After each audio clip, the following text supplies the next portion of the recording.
Miracles. How often do we just look right past a miracle? We just kind of don't even acknowledge that it's there. Do any of you realize that during the message tonight, most of you are going to breathe about 250 sometimes. Did you know that during a day you're going to breathe 440 cubic feet of air, and that oxygen is going to travel through your body, the 100,000 miles worth of blood vessels in your body. On the back of a blood cell, that oxygen is going to travel to then feed and nourish your body. Have you ever thought about what it takes for us to be able to see? Have you ever thought about the miracle of light that is traveling from the sun, reflecting off of something, the light that is bouncing and refracting around and coming into our eyes, and somehow our brain makes sense of it? The miracle of being able to hear. Have any of you ever looked at what sound waves look like? The fact that we all have little drums in our head. Those drums are beating fast enough to the frequency that somehow it then is interpreted in our head to understand words and phrases, music and different intonations that we can come together and sing. That's a miracle. We have little miracles every day that happen all the time and we just miss them. We don't notice them until all of a sudden something is taken from us. Ralph Waldo Emerson said, the invariable mark of wisdom is to see the miraculous in the common. Albert Einstein said, there are two ways to live your life. One is as if nothing is a miracle, and the other one is as if everything is a miracle. I'm going to question you tonight. I'm going to make you think tonight about how you view your life, how you view the world around you. And in fact, does that stem from even how we understand the miracle of a divine birth? Did you know that Jesus was not the only child who angels came to tell the mother that they were going to have a child? Miraculous child. And maybe some others that you might not know. You probably know John the Baptist. You probably know Isaac. But did you know Samson? There are many, but did you know Jesus was the only one where all of a sudden there's a multitude of angels? Out above the fields, above the shepherds, singing and proclaiming the name of Jesus, saying that a Messiah had been born, and they were to go and to celebrate that. Have you ever thought about the miracle? Or you just dismiss it as old story, folk story, fairy tale? What's your view of this thing that essentially started the church? You know, I got to thinking about this. This is a major event. This is like the major event of all of creation. If it's true that God, who created everything, decided to put on human flesh and come down and be among us, as we say, Emmanuel, God with us. If it's true, if this miracle is real, then do you realize that was the biggest piece of news ever? Now, they didn't have Fox News or CBS, or they didn't have NPR. They didn't have these ways of getting the news out. But if God's going to proclaim the good news, just imagine for a moment, how's God going to do this? God's saying, I am doing the most amazing thing right now in your midst. How's God going to tell the world? I got to thinking, something this big is going to happen. Wouldn't God want to go to, maybe the United Nations? Maybe he'd want to go to all of the national White House and all the other places that are going to get the news out to all of the countries and nations around the world. Is he going to go to the Pope? Is he going to go to all the religious organizations? Where is he going to go to make sure that everyone hears this news? He goes to shepherds. I mean, really? Think about it just a minute. I mean, if you're going to go tell somebody about the biggest news ever, are you going to go to a bunch of shepherds just sitting out in the fields watching their sheep? Well, first of all, they're kind of lower class. I mean, they're not top notch. I mean, they're not sitting in a place of authority or position of power. They're kind of looked down upon. Why would God do that? How are they going to get the news out? maybe it really wasn't that big of news after all. I mean, maybe this child being born, it really wasn't that big a deal. That's why he went to the shepherds, right? But maybe it was because the shepherds around Bethlehem, they were the ones who watched and raised these sheep. In fact, these sheep were known in the area for being some of the most pure, some of the most precious lambs. And most of them were sold for the purpose of being sacrificial lambs. The very lambs that would be used on the altar of God to be sacrificed to wash away the sins of whoever was bringing that lamb. Now just imagine, maybe God was sending the angels to these shepherds to say the perfect lamb was finally born. The perfect lamb is born that's going to wash away all the sins of the world. Or maybe it was even something simpler than that. Maybe it was simply the fact that the shepherds actually would have believed that this could be a miracle. Maybe it was the fact that they were open. Maybe it was the fact that they didn't have anything on their agenda for that night, and God could show up and they would set everything aside, and then they would actually go to the celebration.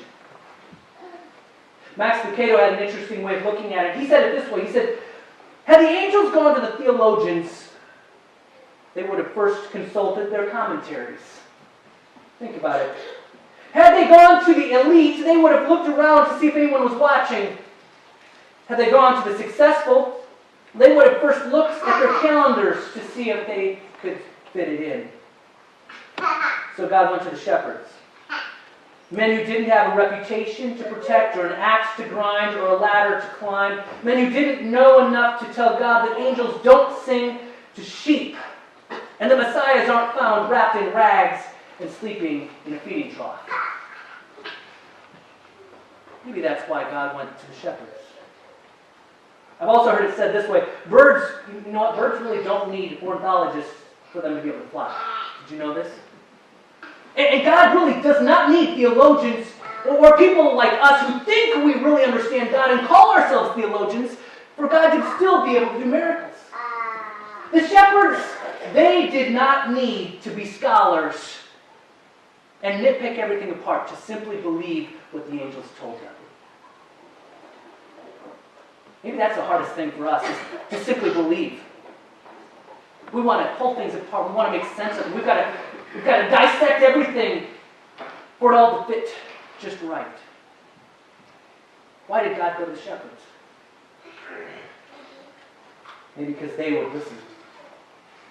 A.W. Tozer said that if we're not careful, we can end up with a God who will never surprise us, never overwhelm us, never astound us, never transcend us, because we try and make sense of everything, don't we? We don't allow God to fit outside of our box.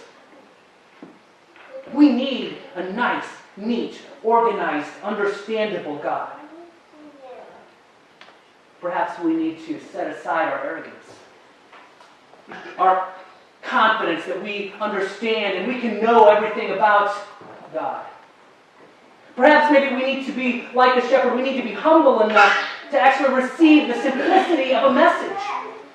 The simplicity that God could actually do something as small as a child. If God could create the world, God could do something like this. Maybe we need more of a theology of mystery, of miracle. I mean, think about it with me for just a moment. The miracle of Jesus' birth is more than just a virgin with a child. It's more than just the angel chorus that was singing to these shepherds. It was more than the shepherds' faith to go to Bethlehem. It was more than the magi who traveled to see Jesus. Listen to it put a little different for just a moment. This miracle is a miracle of a child born in poverty, homeless, a refugee on the run from the government, fled to Egypt, a man who was called a bastard, a blasphemer, in league with Beelzebub, a man who was executed by the state as a religious criminal. He didn't lead a rebellion. He didn't lead a government or a country.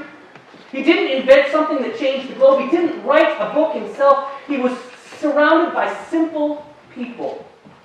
Fishermen, tax collectors, women, children. He was surrounded by the outcast, the sick, the lame, the lepers, the adulterers, the unclean, the impure, the Samaritans, the half-breeds. He didn't spill anyone's blood, but he gave his own. A man who only taught hope and love and peace and joy as we celebrate in these candles. A man who taught grace, who taught forgiveness. A man who was willing to give his life for us. This miracle is amazing enough in itself that this man, 2,000 years later, this child has had a greater impact on our culture, our society, our community, and the whole globe than any other person in history. Is that not a miracle in itself? Is that not something to celebrate and say, that could only happen if God was truly involved? The question that we should be asking ourselves is, will we bypass the miracle? Will we miss it as if we didn't even take a breath? Will we miss the fact that God was alive and among us? Because it doesn't make sense and it doesn't fit in our box. Maybe the question we should ask ourselves is, will we see the miracle? Will we allow that miracle to affect us? Will we accept the gift that God has to offer us that we call salvation and true life? As we even think about the verse that everyone memorizes as a child, John 3:16, for God so loved the world that he gave his only son. Albert Einstein said it this way. He says, the most beautiful thing that we can experience is the mysterious. It's the source of all true art and science. He to whom this emotion is a stranger, who can no longer pause to wonder and stand wrapped in awe, he is as good as dead. His eyes are closed.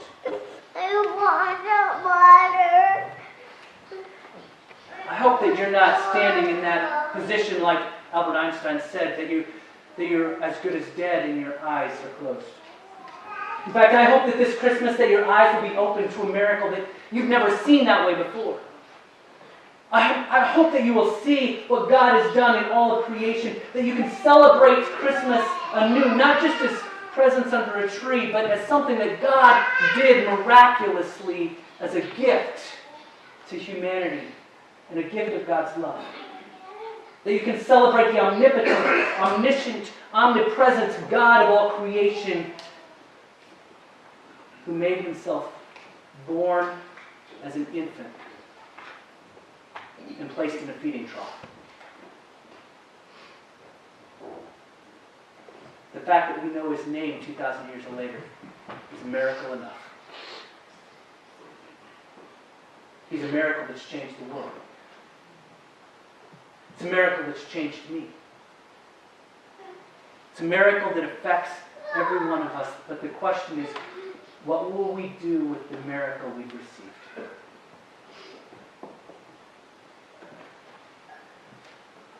This Christmas, I ask you, what will you do with the miracle that you received?